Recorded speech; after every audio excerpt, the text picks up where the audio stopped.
Welcome to शाश्वत अकादमी पुणे. मी महेश पाटील. आज आपण राज्यसेवा मुख्य मे महिन्यामध्ये जी होणाऱ्या परीक्षा 2022ला त्यात एक्सपेक्टेड एसे कुठले असतील या संदर्भात आपण आज बोलणार आहोत. लास्ट इयरला डिसेंबर 2021ला मेन एक्झामिनेशन झाली होती. त्या संदर्भात मी काही एसे प्रेडिक्ट केले होते आणि त्यातील 2 essay as it is copy paste as it is आले होते. हे फक्त एक जनरल माझं प्रेडिक्शन असतं, हा एक अंदाज असतो, ते एक ॲक्युरेट नसतं की ते येईलच असं नाही. पण प्रिव्हियस क्वेश्चन पेपरचं ॲनालिसिस, सेकंड करंट अफेअरमध्ये गेल्या 6 महिन्यांनी नेमकं काय घडत आहेत त्याचं एक ॲनालिसिस करून मी काही 20-25 एसे दरवर्षी एक टुगेदर करतो आणि ते सगळ्यांना देत असतो की यातला एक्सपेक्टेड एसे येऊ शकतोय. सेम थिंग मी यावर्षी केलेलं आहे. प्रिव्हियस इयर क्वेश्चन पेपरचं ॲनालिसिस प्रॉपर करून त्याचबरोबर गेल्या 6 महिन्यामध्ये कुठलं करंट न्यूज आहे की ज्यावरती प्रश्न येऊ शकतो असा एक अंदाज मी आज व्यक्त केलेला आहे. First let me clarify one thing. राज्यसेवा इंग्लिशला 2 निबंध असतात आणि मराठीला 2 निबंध असतात. त्या 2पैकी एक निबंध लिहावा लागतो. त्या जर व्यवस्थित कॅटेगरी केली तुम्ही तर तुम्हाला 2 गोष्टी आढळतील. एक जो निबंध असतो तो करंट अफेअरवरती येत असतो आणि दुसरा जो निबंध असतो तो असतो फिलॉसॉफिकल. त्याला कुठलं करंट अफेअर नसतं. तो लिखाणासाठी डायमेन्शन तुम्हाला जास्त पाहिजे, त्यासाठी कुठलं करंट अफेअर गरजेचं नाही. ठीक आहे. तर बघा, गेल्या 6 महिन्यामध्ये नेमकं असं कुठले न्यूज आहे, कुठलं टायटल्स आहे, कुठल्या गोष्टी आहेत की ज्यावरती निबंध देऊ शकतात. त्यातल्या काही गोष्टी डिस्कस करण्याच्या आपण एक काम करूया. आधी निबंध कसं लिहायचा ते थोडक्यात अगदी ब्रीफमध्ये सांगतो. फर्स्ट, RTIच्या कॉपी जर आपण स्टडी केला, जेवढे RTIच्या कॉपी माझ्याकडे उपलब्ध आहेत आणि त्यांचा स्टडी केला असेल तर तुम्हाला 400 ते 450 शब्द निबंध लिहायचा आहे. 400 MPC सांगताय पण एक्झॅक्ट 400 अपेक्षित नाही आहे. तुम्ही 450 पर्यंत लिहू शकतात. तुम्ही कमी लिहिणार नाहीत. दुसरं, निबंध लिहिताना तुम्हाला कोटेशनचा वापर करायचा आहे. करंट अफेअर ॲड करायचे, आर्टिकल, अमेंडमेंट, स्कीम्स, एखादी इंटरनॅशनल ऑर्गनायझेशनचा रिपोर्ट हे अंडरलाईन करायचा आहे. सो तुमचा डेटा जो आहे ना तो अतिशय हेवी आणि अतिशय स्ट्रॉंग दिसला पाहिजे, जेणेकरून रीडर जो तुमचा एक्झामिनर जो चेक करणार आहे त्याला वाटलं पाहिजे की you are suppose to be the tomorrow's officer. General essay, साधा एसे लिहू नका. तुमचं वैयक्तिक मनोगत जे तुम्ही लिहिता, ज्या मी टेस्ट पेपरमध्ये तुमचे चेक करत असतो तसं काही लिहू नका. मी सकाळी उठलो आणि माझं असं वैयक्तिक मत आहे, don't write in first person essay. जर वैयक्तिक निबंध आला असेल की मला लॉटरी लागली तर, मी पंतप्रधान झालो तर, या केसमध्येच फक्त फर्स्ट पर्सनमध्ये निबंध लिहिला जातो. निबंधामध्ये कोटेशन, करंट अफेअर गरजेचे आहेत. जेवढा तुम्ही डेटा जास्त पुट ऑन करणार तेवढंच तुम्हाला मार्क्स वाढतील. प्रायोरिटी नंबर 1 पूर्ण पेपर लिहिणं अपेक्षित आहे. इंग्लिश आणि मराठी दोन्ही पेपर कंप्लीट लिहिणं गरजेचं आहे की जेणेकरून तुम्हाला 70/70+ स्कोर झाला पाहिजे. तर बघा, काही एक्सपेक्टेड टॉपिकबद्दल आपण बोलणार आहोत. पहिला एक्सपेक्टेड जो पॉईंट आहे जो मला वाटतो आहे तो म्हणजे अनएम्प्लॉयमेंट. अनएम्प्लॉयमेंट का बरं? तर गेल्या अगदी वर्षभरापासून हा हॉट टॉपिक आहे. UPSCला सुद्धा यावरती निबंध आलेला आहे. तर अनएम्प्लॉयमेंटचं तुम्ही डेटा जमा करा, पूर्ण फॅक्ट जमा करा, सगळे रिपोर्ट जेवढे असतील तेवढे सगळे टुगेदर करा आणि निबंध लिहिताना सगळे ते पुट ऑन करा. नंबर दुसरा, 1 nation 1 election 1 party system. Generally बघा, आता पंजाबला इलेक्शन झालेलं आहे, उत्तर प्रदेश झालेलं आहे, तर इलेक्शन कमिशन, इलेक्शन किंवा ट्रान्सपरंट इलेक्शन यावरती कुठला एक निबंध येऊ शकतो आहे इलेक्शनशी रिलेटेड. नंबर 3 आहे पॉप्युलेशन.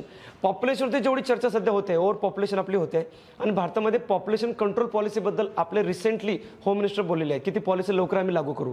त्यामुळे हा हॉट टॉपिक आहे, यावरती तुम्ही पूर्ण डेटा जमा करा. इन्फ्लेशन हा तर गेल्या वर्षभरापासून की पेट्रोल प्राइजेस, त्यानंतर ऑइल प्राइजेस, हे अतिशय महागाई वाढलेली आहे. महागाईचा डेटा तुमच्याकडे पाहिजे. तुम्ही नेटवरनं पूर्ण डेटाचा जमा करा आणि तुमच्या एसमध्ये वापरा. थर्ड वर्ल्ड वॉर किंवा पीस. बघा, जे युक्रेन आणि रशिया तसंच इंडिया पाकिस्तान, इंडिया चायनावरती जेही काही इश्यू होत आहेत जगामध्ये, तर थोडक्यात थर्ड वर्ल्ड वॉर अपेक्षित आहे का, किंवा वैश्विक शांतता, किंवा does world require more war किंवा बायो वॉर, कुठल्याही वॉर संदर्भात किंवा वैश्विक शांततेच्या संदर्भामध्ये कुठला निबंध येऊ शकतो आहे.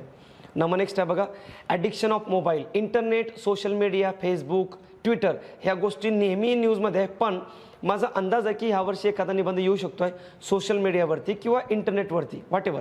तो एकच असणार आहे पॉईंट. तर सोशल मीडिया असेल किंवा आता कोरोना काळामध्ये इतका वापराचा वाढलेला आहे आणि प्रत्येक गोष्ट आज जी रिलेट होते ते सोशल मीडियाची होते, इंटरनेटमुळे होते आणि इंटरनेटमुळे कुठली क्रांती झालेली आहे असा कुठलाही एखादा निबंध येऊ शकतो आहे. नंबर नेक्स्ट आहे इंटॉलरन्स काय, तर आता सध्या एवढं हिंदू, मुस्लिम, जातीभेद इतकं वातावरण गढूळ झालेलं आहे भारतामध्ये. दररोज काही ना काही भारतामध्ये घडत आहे.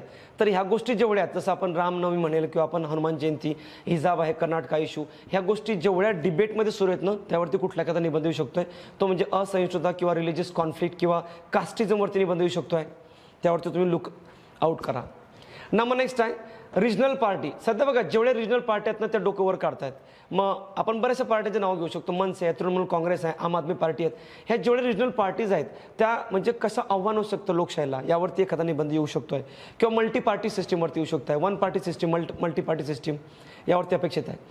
नेक्स्ट 9 नंबरचा युनिफॉर्म सिव्हिल कोड. हा तर मला असं वाटतं की येईलच. गेल्या वर्षभरापासून याचं डिस्कशन आहे. सुप्रीम कोर्टापासून हायकोर्टापर्यंत, अगदी प्राईम मिनिस्टरपासून अगदी सामान्य जनतेपर्यंत डिस्कशन खूप ह्यूज याच्यावरती. So uniform civil code that is समान नागरी कायदा अपेक्षित आहे. नंबर नेक्स्ट, मूवीजवरती एखादा निबंध वाटतो मला येऊ शकतो, कारण जो मूवी आता सध्या रिलीज झाला होता काश्मीर फाईल्स, त्यावरती भरपूर गदारोळ झाला भारतामध्ये. मग इंडियन सिनेमा, इंडियन मूवी किंवा खरोखरच भारतीय चित्रपट भारताचं किंवा महाराष्ट्राचं प्रतिनिधित्व करतात का? मग आपला चित्रपट खरोखर आंतरराष्ट्रीय दर्जा चित्रपट आहे का? आपला समाज, आपलं पुस्तक, आपलं लिखाण हे चित्रपटातून व्यक्त होतं का? अशा कुठल्याही दर्जाचं एखादं येऊ शकतो एखादा निबंध.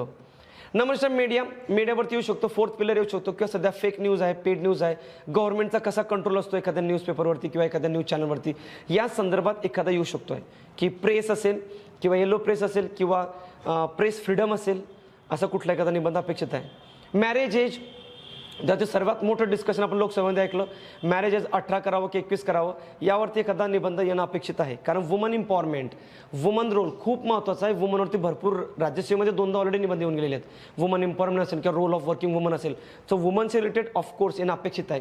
त्यामुळे हा मॅरेज एज अपेक्षित होऊ शकतो. सरोगसी इन इंडिया, बघा प्रियंका चोप्राचं आपल्याला करंट न्यूजमध्ये आपण वाचलं होतं, प्रियंका चोप्रा सरोगसी मदर हा ऑप्शन निवडलेला आहे. तर सरोगसी ॲक्टसुद्धा आपल्या भारतामध्ये त्या संदर्भात आपण लिहू शकतो. भाडोत्री माता म्हणून एखादा निबंध येऊ शकतो. So you should have some data about it. Number next, self reliant. आपले प्राईम मिनिस्टर नेहमी म्हणतात बघा, आत्मनिर्भर भारत.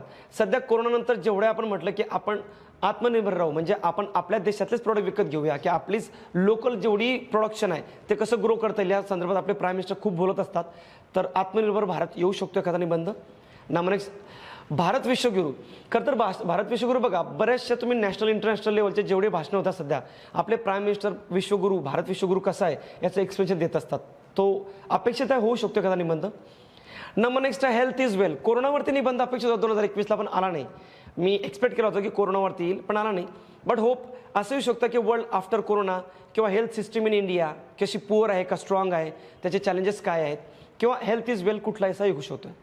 सो एक्सपेक्टेड 16 एसे आहेत. याच्या पलीकडे सुद्धा तुमच्या ऑब्झर्वेशनमध्ये काही असेल, रिडिंगमध्ये काही एक्स्ट्रा असेल, so you can also go for it.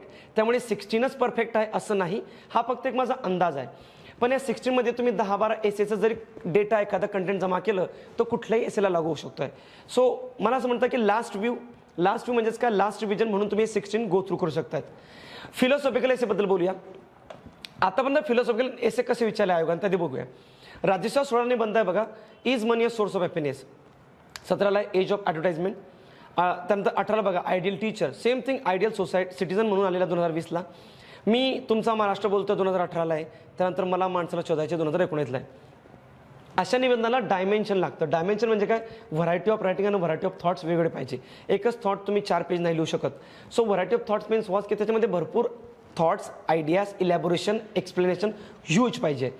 तर असा निबंध कोणी प्रेडिक्ट करू शकत नाही. I even can't predict the philosophical essay. कुठला येऊ शकतो, humanity, love, respect, my country, my mother, anything can you.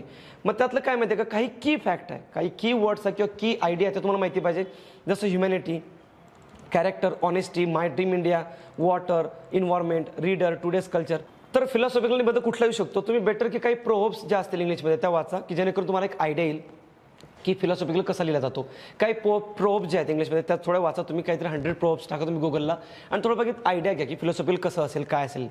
तर फिलॉसॉफिकल एसे आपण कोणी प्रेडिक्ट करू शकत नाही. कुठलाही येऊ शकतो की knowledge is power, books are power, की वर्ल्ड विदाऊट नॉलेज, किंवा मदर इज गिफ्ट, असा कुठलाही निबंध येऊ शकतो. किंवा नेचर इज गॉड. त्याला आपण प्रेडिक्ट करू शकत नाही, पण लिहिताना त्याचे डायमेन्शन मोर पाहिजेत. ठीक आहे. तर हा एक माझा प्रयत्न आहे तुम्हाला सांगण्याचा की कुठले निबंध येऊ शकतात, यातील येतीलच असं नाही, हे शाश्वत नाही. बट माझं एक ऑब्झर्वेशन सांगतं की यातला एखादा आला किंवा नाही आला तरी यांचा डेटा जमा केलेला वाया जाणार नाही, तो तुम्हाला आलेल्या निबंधामध्ये पुट ऑन होईल.